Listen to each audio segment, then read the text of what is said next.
Class 11 के political science के vocal series में आप लोगों का स्वागत है। देखिए पिछले वीडियो में हम लोग पार्ट 1 का सीरीज किए थे। उस सीरीज में पॉलिटिकल के 2 चैप्टर की इंपॉर्टेंट एमसीक्यू क्वेश्चन किए हैं। इस चैप्टर में भी हम लोग कुछ नए एमसीक्यू क्वेश्चन करेंगे और नए चैप्टर का करेंगे और जो चैप्टर का आने वाला है वही क्वेश्चन करेंगे। और इम्पोर्टेंट क्वेश्चन है एकदम, ये क्वेश्चन आएगा एकदम छाट के निकाल कर लिखे। ये सब क्वेश्चन एकदम निचोड़ क्वेश्चन है, ये क्वेश्चन आने वाला है। तो चलिए शुरू करते हैं अगला चैप्टर से। तो जैसे उसमें देखिए 2 चैप्टर हम लोग बनाए थे, इसमें तीसरा चैप्टर है। तीसरा चैप्टर है कि जैसे चुनाव और प्रतिनिधित्व चैप्टर से कौन कौन क्वेश्चन आने वाला है उस सब क्वेश्चन को इसमें करेंगे। जैसे 1 नंबर प्रश्न है कि संविधान के किस धारा के अंतर्गत निर्वाचन आयोग का गठन किया जाता है। तो संविधान की कौन से धारा के अंतर्गत निर्वाचन आयोग का गठन किया जाता है? धारा 324 के अंतर्गत। तो धारा 324 कौन से ऑप्शन में है? ऑप्शन नंबर 2 इसका सही आंसर है। अगला प्रश्न 2 नंबर देखते हैं। 2 नंबर प्रश्न है कि किन संवैधानिक संशोधन द्वारा भारत में मताधिकार की आयु 21 वर्ष से घटाकर 18 वर्ष कर दी गई है। देखिए जैसे आप सभी को पता है कि भारत में वोट देने का आयु न्यूनतम पहले 21 वर्ष थे, लेकिन अब वोट देने का न्यूनतम आयु कितना कर दिया गया? 18 वर्ष कर दिया गया। तो कितना संविधान संशोधन में ये कहा गया है? कर दी गई है 61वें संविधान संशोधन या 61वें संविधान संशोधन, यानी ऑप्शन नंबर 1 इसका सही आंसर हो जाएगा। अगला प्रश्न 3 नंबर देखते हैं। 3 नंबर प्रश्न है कि भारत के चुनाव आयोग में मुख्य चुनाव आयुक्त सहित कुल कितने सदस्य होते हैं? तो भारत के चुनाव आयुक्त में कुल कितने सदस्य होते हैं? 3। तो ऑप्शन नंबर 1 इसका सही उत्तर हो जाएगा। अगला प्रश्न देखते हैं। अगला प्रश्न 4 नंबर प्रश्न है कि राष्ट्रध्वज, राष्ट्रगान या संविधान की निराधार करने वाले कोई व्यक्ति कितने वर्ष तक चुनाव नहीं लड़ सकता है? तो कितने वर्ष तक चुनाव नहीं लड़ सकता है? 6 वर्ष तक, यानी ऑप्शन नंबर 2 इसका सही आंसर है। जैसे राष्ट्रध्वज या राष्ट्रगान या संविधान के निराधार, मतलब इसका सम्मान नहीं करने वाले व्यक्ति 6 वर्ष तक चुनाव नहीं लड़ सकता। तो इसका ऑप्शन है, इसका सही आंसर हो जाएगा। ऑप्शन नंबर 2 इसका सही आंसर होगा। अगला प्रश्न देखते हैं कि भारतीय संविधान के किस भाग में चुनाव आयोग की व्यवस्था की गई है? तो चुनाव आयोग की व्यवस्था की गई संविधान की 15वें भाग में। तो 15वें भाग में कौन सा ऑप्शन में? ऑप्शन नंबर 1, यानी ऑप्शन नंबर 1 इसका सही आंसर है। अगला प्रश्न 6 नंबर देखते हैं। 6 नंबर प्रश्न है कि मतदाताओं के लिए तस्वीर सहित पहचान पत्र को किस वर्ष से अनिवार्य कर दिया गया? जैसे मतदान देने के लिए जाते हैं उसमें हम लोग एक पहचान पत्र रहता है, पहचान पत्र में तस्वीर भी होना चाहिए। तो कब से ये तस्वीर होना चाहिए? ये कब से लागू किया गया? 1993 ईस्वी से, यानी ऑप्शन नंबर 1 इसका सही आंसर है। अगला प्रश्न 7 नंबर देखते हैं। 7 नंबर प्रश्न है कि राजनीतिक दलों का कौन मान्यता देता है? तो राजनीतिक दलों को कौन मान्यता देता है? निर्वाचन आयोग, यानी ऑप्शन नंबर 4 इसका सही आंसर है। अगला प्रश्न हम देखते हैं। अगला प्रश्न 8 नंबर है कि महिलाओं को सबसे पहले मताधिकार किस देश ने दिया?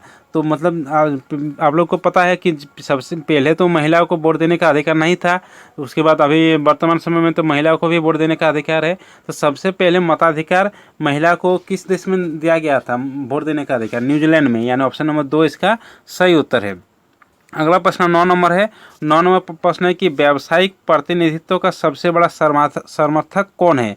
तो कौन है? GD एस्कोल, यानी ऑप्शन नंबर 4 इसका सही उत्तर है। अगला प्रश्न 10 नंबर है।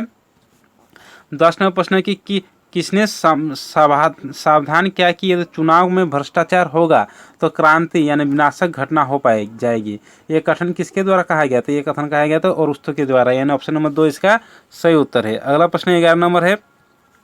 11वां प्रश्न है कि किस राजनीतिक क्षेत्र में महिला प्रतिनिधित्व को उचित माना गया है?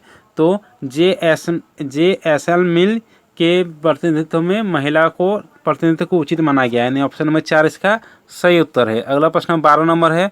12 नंबर प्रश्न है कि एकल संक्रमणीय मत प्रणाली को किसने पुरस्कृत किया? या इस प्रश्न के इस तरह का भी पूछ सकते हैं कि एकल संक्रमणीय मत प्रणाली के निर्माता कौन है? तो इसके निर्माता है थॉमस हेयर, यानी ऑप्शन नंबर 4 इसका सही उत्तर है। अगला प्रश्न देखते हैं। अगला प्रश्न 13 नंबर प्रश्न है कि भारत में किसके चुनाव में आनुपातिक प्रतिनिधित्व चुनाव प्रणाली अपनाई जाती है? तो राष्ट्रपति के चुनाव में आनुपातिक प्रतिनिधित्व चुनाव प्रणाली अपनाई जाता है, यानी ऑप्शन नंबर 4 इसका सही उत्तर है। अगला प्रश्न देखते हैं। अगला प्रश्न 14 नंबर है कि निर्वाचन घोषणा पत्र कौन जारी करता है? तो घोषणा पत्र कौन जारी करता है? राजनीतिक दल, यानी ऑप्शन नंबर 2 इसका सही उत्तर है। अगला प्रश्न है 15 नंबर।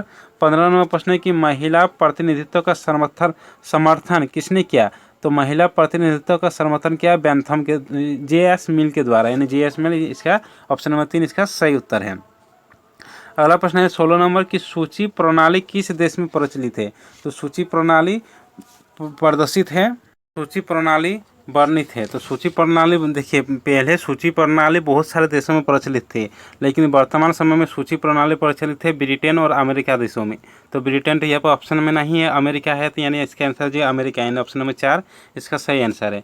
अगला प्रश्न है कि 17 में कि भारत में चुनाव आयोग के सदस्यों को कौन नियुक्त करता है। तो भारत में चुनाव आयोग के सदस्यों को नियुक्त करता है राष्ट्रपति, यानी ऑप्शन नंबर 2 इसका सही उत्तर है। अगला प्रश्न देखते हैं 18 नंबर। 18 नंबर प्रश्न है कि एक व्यक्ति राष्ट्रपति के लिए अधिकतम कितनी बार निर्वाचित हो सकता है। एक व्यक्ति राष्ट्रपति पद के लिए कितना बार अधिकतम कितनी बार निर्वाचित हो सकता है। तो कोई सीमा नहीं, कितने भी बार वो राष्ट्रपति बन सकते हैं, यानी ऑप्शन नंबर 4 इसका सही उत्तर है। अगला प्रश्न हम देखते हैं।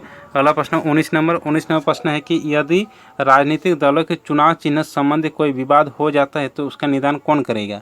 तो चुनाव चिन्ह संबंधी कोई विवाद हो जाता है तो उसका निदान करेगा भारत का चुनाव आयोग, यानी ऑप्शन नंबर 4 इसका सही उत्तर है। अगला प्रश्न 20 नंबर है। 20 नंबर प्रश्न है कि मतों को गिना नहीं बल्कि तोला जाए, यह सूत्र किस प्रतिनिधित्व प्रणाली पर लागू होता है। तो यह लागू होता है आनुपातिक प्रतिनिधित्व, यानी ऑप्शन नंबर 3 इसका सही उत्तर है। अगला प्रश्न 21 नंबर है। 21 नंबर प्रश्न है कि छोटे छोटे दलों के लिए कौन सी प्रतिनिधित्व प्रणाली उपयुक्त होती है। तो छोटे छोटे दलों के लिए आनुपातिक प्रतिनिधित्व प्रणाली का उपयोग होता है, यानी ऑप्शन नंबर 3 इसका सही उत्तर है। अगला प्रश्न है 22 नंबर प्रश्न है कि अब प्रत्येक उम्मीदवार को नामांकन पत्रों के साथ क्या देना होता है। तो प्रत्येक उम्मीदवार को नामांकन पत्रों के साथ क्या देना होता है, अपराध प्रमाण पत्र, यानी ऑप्शन नंबर 1 इसका सही उत्तर है। अगला प्रश्न है 23 नंबर प्रश्न है कि पंचायतों तथा नगर पालिकाओं में महिलाओं के लिए 1/3 स्थानों के आरक्षण की व्यवस्था किसके द्वारा की गई थी। तो इसके एक जैसे पंचायत के चुनाव और नगर पालिका के चुनाव में महिला का 1/3 सदस्य होना चाहिए, ये कथन किसके द्वारा कहा गया, 1993 संविधान संशोधन द्वारा, यानी ऑप्शन नंबर 3 इसका सही आंसर है। प्रश्न देखते हैं 24 नंबर प्रश्न।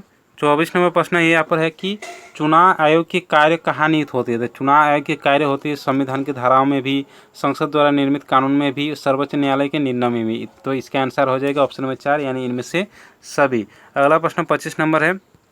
25 नंबर प्रश्न है कि भारत में निर्वाचन आयोजित करने के लिए सर्वोच्च निकाय कौन है। या इस तरह का प्रश्न भी पूछ सकता है कि भारत में चुनाव कौन कराता है। तो भारत में चुनाव कौन कराता है, निर्वाचन आयोग, यानी भारत का निर्वाचन आयोग, यानी ऑप्शन नंबर 3 इसका सही उत्तर है। अगला प्रश्न है 26 नंबर प्रश्न है कि साधारण बहुमत प्रतिनिधित्व व्यवस्था के लिए गलत कथन कौन है। तो इसमें 4 ऑप्शन है। ऑप्शन 1 है यह प्रणाली अत्यंत सरल है।